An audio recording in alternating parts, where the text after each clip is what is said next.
Welcome to Legion Builds, where I guide you on how to bring your favorite characters into Dungeons & Dragons. This video and all my content is made possible by my Patreon supporters and is dedicated to everyone who subscribes to my channel. Thank you all so much. I really wouldn't do this without you.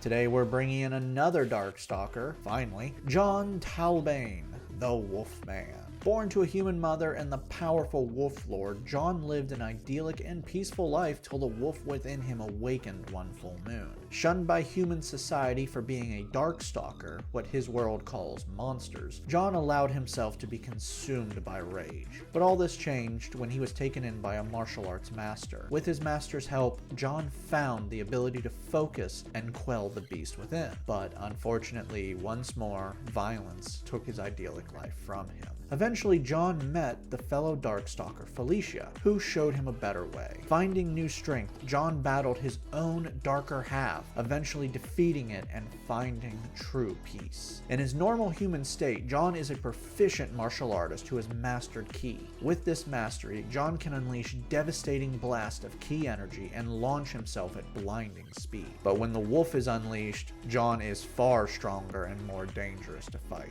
He's basically like Ryu from Street Fighter, but actually interesting. For this build, we'll be using the Player's Handbook, Monsters of the Multiverse, and Van Richten's Guide to Ravenloft. We're using standard point array to make this easy for you, and we are multi-classing with 2 stat minimums. So you do have to keep an eye on these should you roll for stats or use point buy.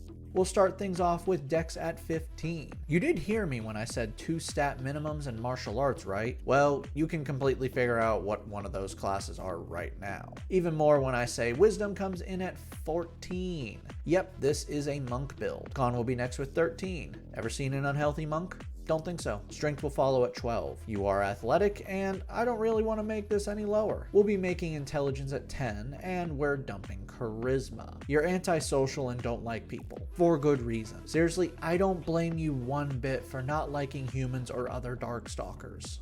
John is a werewolf, a human capable of turning into a wolf. Shifter, found in Monsters of the Multiverse, works perfectly because they are humanoids that are animal hybrids. Place +2 into Wisdom and +1 into Dex. Bestial Instinct gives you a free skill. Choose Survival. Shifting gives you a transformation as a bonus action to assume a more animalistic form when you choose this lineage. There are 2 I was really contemplating, and it was very hard to choose. Longtooth and Wild Hunt. Longtooth gives you a bite attack as an unarmed strike, and Wild Hunt gives you advantage on wisdom checks, and enemies can't have advantage against you if they are within 30 feet of you. Both really work for this build, but I'm going to be taking Wild Hunt. If you would rather have the bite attack, which will very much work in this build, switch this out. Seriously, regardless of what shifter state you choose, this build works. When you shift, you receive temporary HP equal to 2 times your proficiency bonus. And you can shift a number of times equal to your proficiency bonus between long rests. Dark Vision lets you see in dim light and darkness up to 60 feet. For background, take the skills Insight and Perception. Before we get to the actual classes, let's have some fun and do a little bit more character building. Jump over to Van Richten's Guide for a Dark Gift. These are special features you receive, but they come with a cost. For your Dark Gift, Second Form allows you to transform yourself into a werewolf by letting you cast Alter Self as an action without a spell slot once per long rest. But this Alter Self isn't a normal Alter Self. When you receive this Dark Gift, you choose a second form, such as a human-wolf hybrid. And this is the only form Alter Self can give you. No gills or natural weapon, just a second form that you choose when you receive the gift. Now for the cost. Involuntary change means you can transform at will, but you have a trigger as well that will cause the change should you fail a DC 15 charisma check, even if you've already used your 1 transformation per long rest. This trigger can be anything, but I'm going to suggest the full moon. Make sure to check with your DM if you can use this dark gift. Okay, now let's get started. Level 1 monks start with 2 skills. Grab Acrobatics and Athletics. Unarmored Defense gives you an AC of 10 plus Dex plus Wisdom when not wearing armor, which gives you an AC of 16 right off the bat. Martial Arts improves your unarmed strikes and simple melee weapons. weapons. When not wearing armor, your unarmed strikes and simple melee weapons can now be dex based. You can make a bonus unarmed strike as a bonus action after taking the attack action, and your unarmed strikes and simple melee weapons use martial arts dice for damage. This starts off as a D4 but will improve. Now, the only weapons you have ever used are your fist and nunchucks, so talk to your DM about what weapon would substitute for that. The Dungeon Master Guide suggests clubs, which, okay, yeah, that would work. Level 1 fighters begin with a fighting style. Unarmed fighting makes your unarmed strikes a d6 when holding something and a d8 when holding nothing. You can also automatically deal 1d4 bludgeoning damage to a creature you are grappling at the start of each of your turns. Now, this does not replace martial arts dice, just makes your unarmed strikes not need them anymore. Second Wind allows you to heal yourself 1d10 plus your fighter level per short or long rest. Level 2 fighters receive Action Surge. This gives you a free action once per short or long rest. That means you can now attack up to 3 times in one go. Level 2 monks gain unarmored movement. While not wearing armor, your movement is increased. Your total movement is now 40 feet. Ki grants you ki points. These points equal your monk level, which you can spend on different abilities, which you regain your total ki points after 30 minutes of rest. For these ki point options, Flurry of Blows lets you make 2 unarmed strikes with a single bonus action after taking the attack action by spending 1 ki point. Step of the Wind turns dash or disengage into a bonus action and doubles your jump distance by spending 1 ki point. Patient Defense turns dodge into a bonus action by spending 1 ki point. Level 3 monks now have their subclass, and it's time for your Dragon Cannon. Sun Soul Monk, found in Xanathar's, grants you Radiant Sunbolt. Now, when you make an attack action, you can make a ranged spell attack out to 30 feet, dealing your martial arts dice in radiant damage. Like martial arts, you'll be using your dex for attack and damage. You can also fire this blast after taking the attack action and spending 1 ki point to use this as a bonus action. Deflect Missile allows you to reduce damage you take from ranged melee attacks, but with a reaction by 1d10 plus dex plus monk level. If you reduce the damage to 0 and have an open hand, you can catch the projectile and throw it back at a range of 20 to 60 feet for 1 ki point. Ki fueled attacks allows you to make an unarmed strike with a bonus action after spending 1 ki point as an action. Normally, I don't throw this in because a lot of times this isn't going to help. For this build, it will actually help. Level 4 monks earn our first ability score improvement to place this into dex for better attack, damage, and AC. Slow Fall lets you reduce damage you take from falling with a reaction by 5 times your monk level. Quickened Healing allows you to heal yourself with an action by spending 2 ki points and rolling a martial arts dice and adding your proficiency bonus.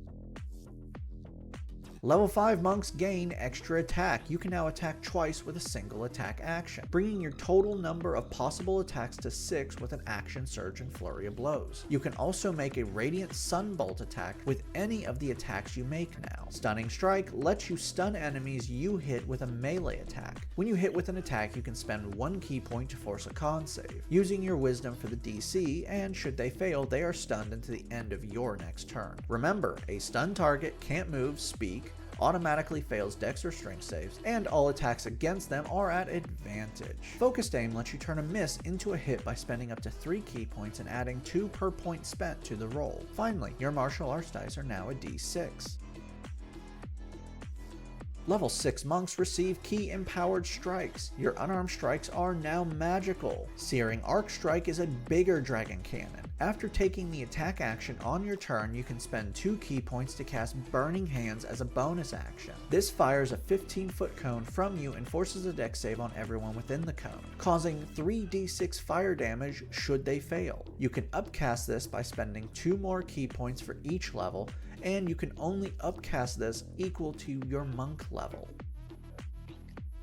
Level 7 monks now have Evasion. This improves your dex save, so now when you pass, you take no damage on a success and half on a failure. Stillness of Mind lets you end effects on yourself that are making you charmed or frightened with an action.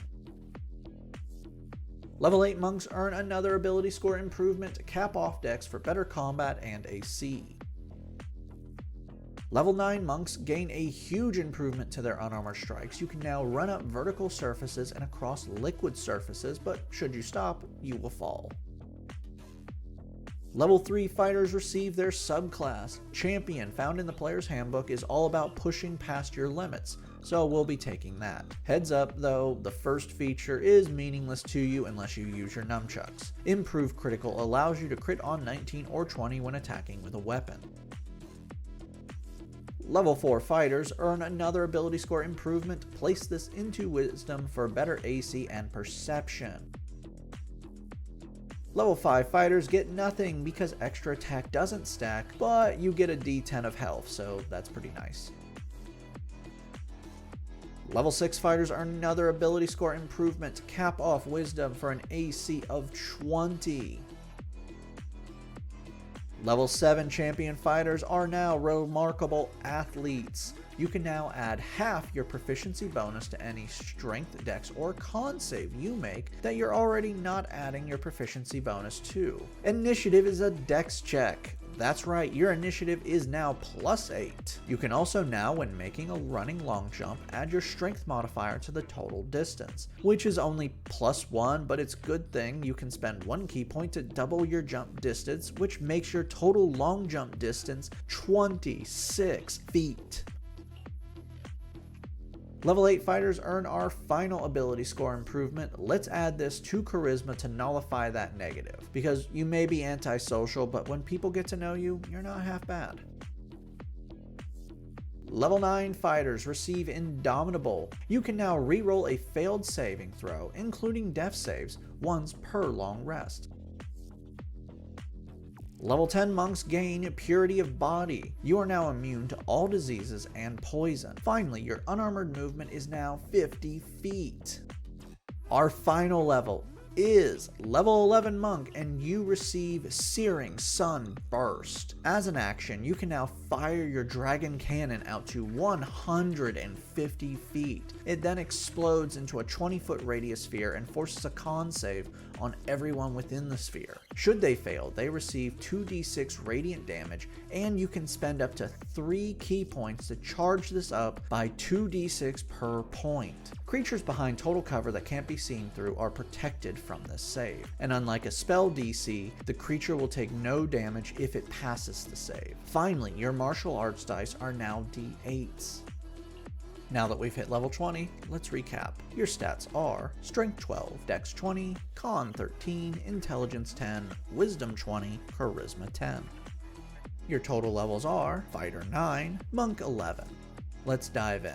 We'll start with combat. Starting out, your initiative is +8, your attacks are +11, you're dealing 1d8 magical damage and can attack up to 6 times. Your dragon cannon can fire a number of times equal to your attack profile, and it is also dealing 1d8 +5 magical damage on a hit. You can also fire a 15-foot cone of fire and launch a dragon cannon out to 150 feet, dealing up to 8d6 radiant damage. You're fast, not the fastest Darkstalker, that would be Felicia, but you're up there with 50 feet normal and 100 feet with Step of the Wind and a long jump of 26 feet. Finally, you have an AC of 20, reduced damage from falling, reduced damage from range attacks, rerolled fail save, your dex saves are better than normal, you can end effects on yourself, and you are immune to all diseases and poisons. Downside: your health is not great for a frontline fighter. Monks do not offer the same hit dice as fighters, so you're coming in at just over 130 HP taking the average. Thankfully, your AC is high because you will go down in big fights pretty easily. Finally, and this is minor, you got some resource management to handle with only 11 key points and a lot of good stuff to use it with. Unleash your bestial fury on those that cross you and defeat your own dark nature to win the day. Thank you for joining me today. Make sure to like and subscribe to not miss a single new build each week on YouTube and Spotify. Make sure to check out my Patreon, where you can now help decide the next build, and it's a Mortal Kombat showdown. Who will it be? The invisible stalker reptile or the cannibalistic Baraka?